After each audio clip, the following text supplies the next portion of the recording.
Assalamualaikum warahmatullahi wabarakatuh. Saya Azula Afiatus Sofa NIM O0118080 dari tenis kelas B. Di sini saya akan bercerita tentang materi tenis lapangan, yaitu tentang pengertian tenis lapangan, sejarah tenis lapangan, cara memegang raket, teknik dasar tenis lapangan, kejuaraan tenis lapangan, dan penskoran tenis lapangan. Ya, tenis lapangan. Tenis lapangan merupakan sebuah permainan atau olahraga dengan menggunakan raket atau pemukul bola untuk melewati net dan memantulkan bola sehingga lawan tidak dapat mengembalikan bola tersebut. Tenis juga merupakan sebuah cabang olahraga yang dapat dimainkan secara individu atau ganda, serta lapangannya pun dapat berubah-ubah sesuai dengan jumlah pemain. Tenis lapangan merupakan salah satu olahraga yang sangat diakui oleh dunia. Sejarah tenis lapangan. Permainan tenis lapangan sering dihubungkan dengan negara Inggris, karena sebetulnya negara inilah yang memperkenalkan ke orang awam serta menjadikan populer seperti yang sekarang. Sebut saja turnamen Wimbledon yang menjadi turnamen tertua di dunia yang diadakan dari tahun 1877 di London. Sejak tahun 1988, tenis menjadi olahraga olimpiade di Seoul. Sebetulnya, olahraga ini telah menjadi modalitas olimpiade sebelumnya, serta masih dalam beberapa tahun, namun akhirnya dilepas, sebab masih belum terdapat peraturan yang tetap dan komprehensif di semua sisi. Pada akhirnya, muncullah aturan Federasi Tenis Internasional yang memecahkan situasi tersebut pada tahun 1924. Dan hal ini menjadi salah satu alasan mengapa olahraga mulai berkembang dan keberadaan klub-klub tenis menjadi semakin banyak dan makin diminati banyak orang. Perlengkapan tenis lapangan, yaitu 1.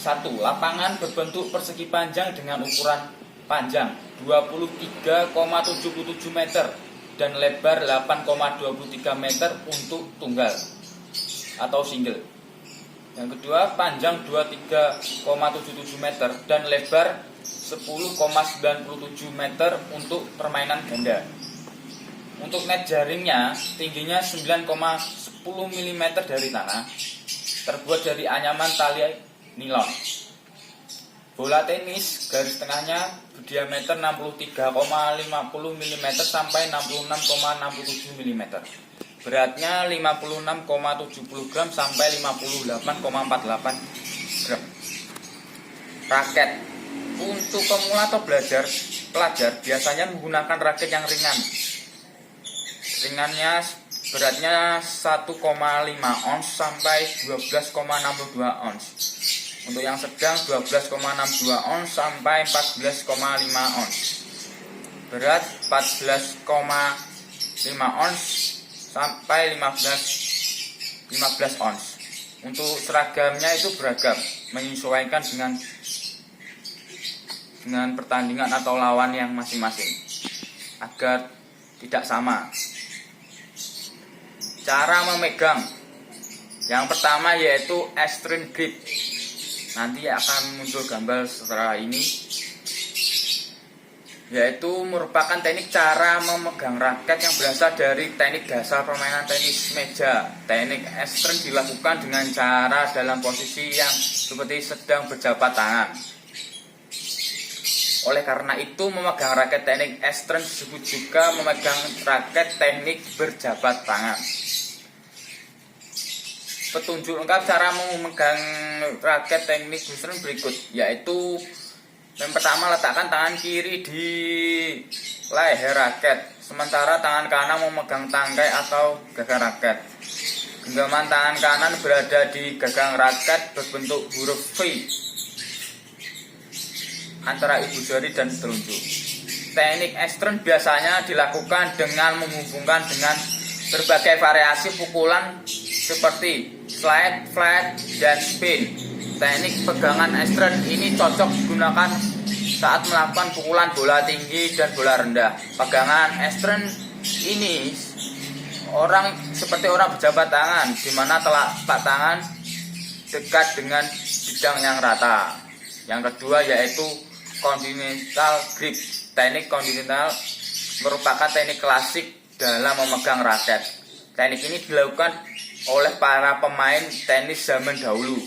Pada masa permainan tenis menggunakan raket terbuat dari kayu. Memegang raket dengan teknik kontinental ini dilakukan dengan cara meletakkan tangan tepat di atas gagang raket, sementara pangkal telunjuk berada di sudut satu. Bagi yang memegang raket dengan tangan kanan, atau sudut 4 bagi pemain yang memegang raket dengan tangan kiri. Cara teknik kontinental yang pertama yaitu tangan memegang tangkai raket, telapak tangan berada di atas raket. Kedua, ibu jari memanjang pada bagian muka tangkai raket. Pegangan tangkai raket teknik kontinental ini cocok digunakan untuk melakukan lenturan bola rendah dan pukulan pendek dengan arah menyilang lapangan. Yang ketiga yaitu western grip. Memegang raket dengan teknik western dilakukan dengan cara seperti kita memegang wajan.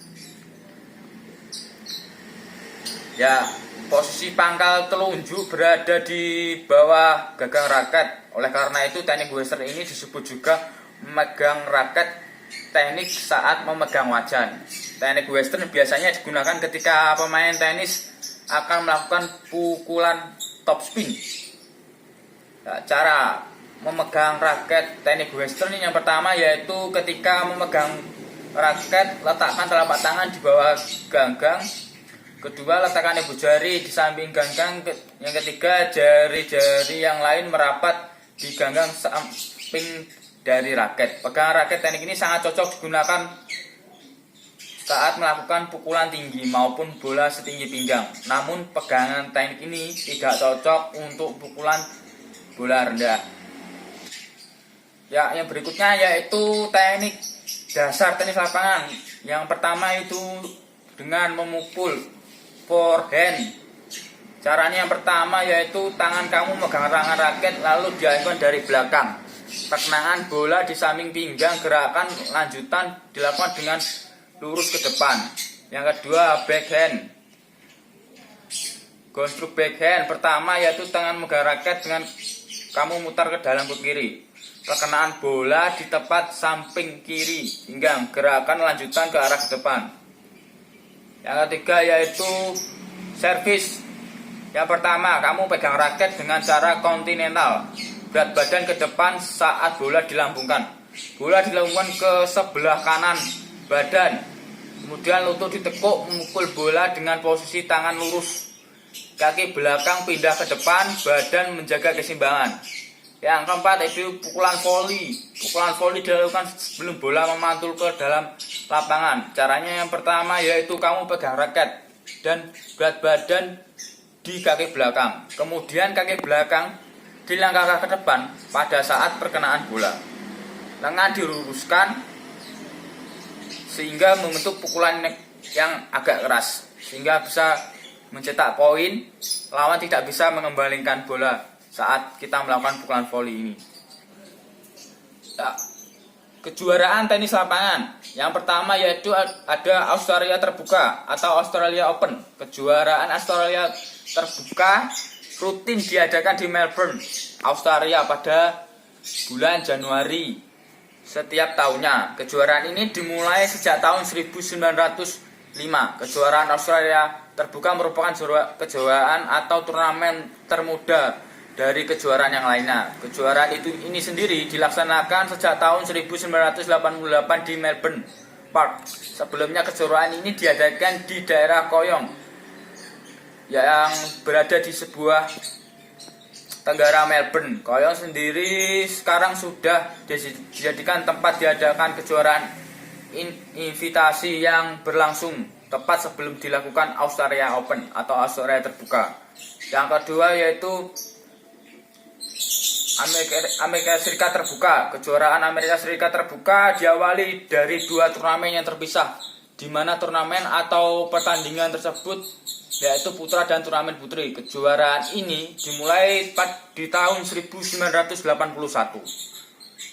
Mempertandingkan turnamen tunggal putra saja. Lapangan utamanya ada di Stadion Arthur SC dengan kapasitas mencapai 2.300 penonton, dan lapangan keduanya adalah Stadion Louis Armstrong yang juga punya lapangan keras.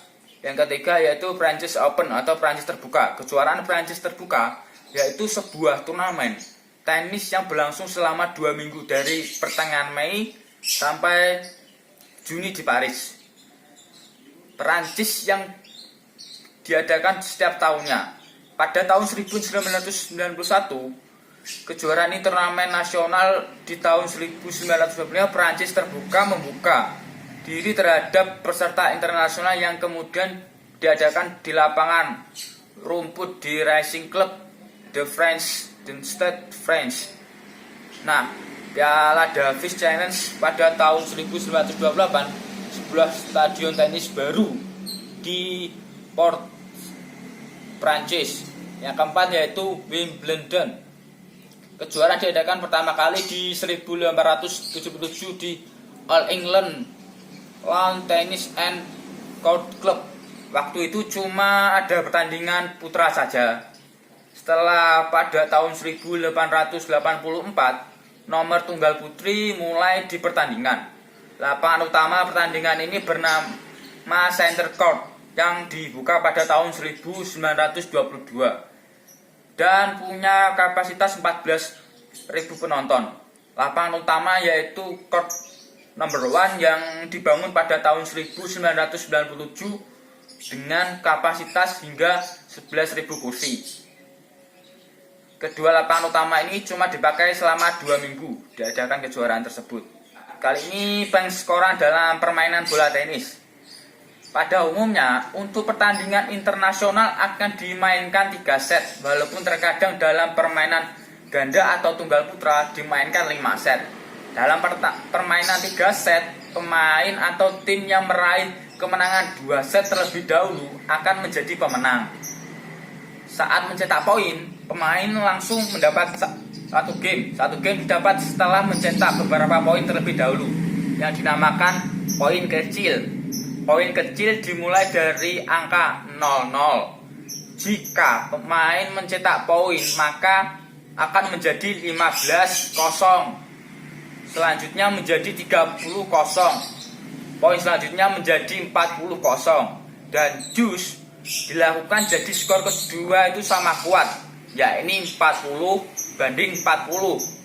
Selama permainan, pemain harus memenangkan 6 game akan dianggap memenangkan pertandingan apabila skor 6-0. Jika permainan sama kuatnya yaitu 6-6, maka diadakan game yang ke-7. Dilakukan poin kecil atau tie break menggunakan skor kecil yaitu 0, 1, 2, 3, 4, 5, 6, dan 7. Apabila skor mencapai 40 dinamakan deuce. Dalam istilah tenis lapangan, pemain harus mencetak 2 poin lagi untuk memenangkan permainan tersebut. Pemain yang dimasukkan bola ketika kedudukan masih deuce mendapatkan nilai unggul atau istilah edge advantage. Namun jika pemain melakukan servis yang memperoleh nilai tersebut dan jika pemain menerima poin tersebut dengan and out. Untuk memenangkan dalam satu set, Anda harus menangkan 6 game dengan selisih terkecuali menggunakan tie break.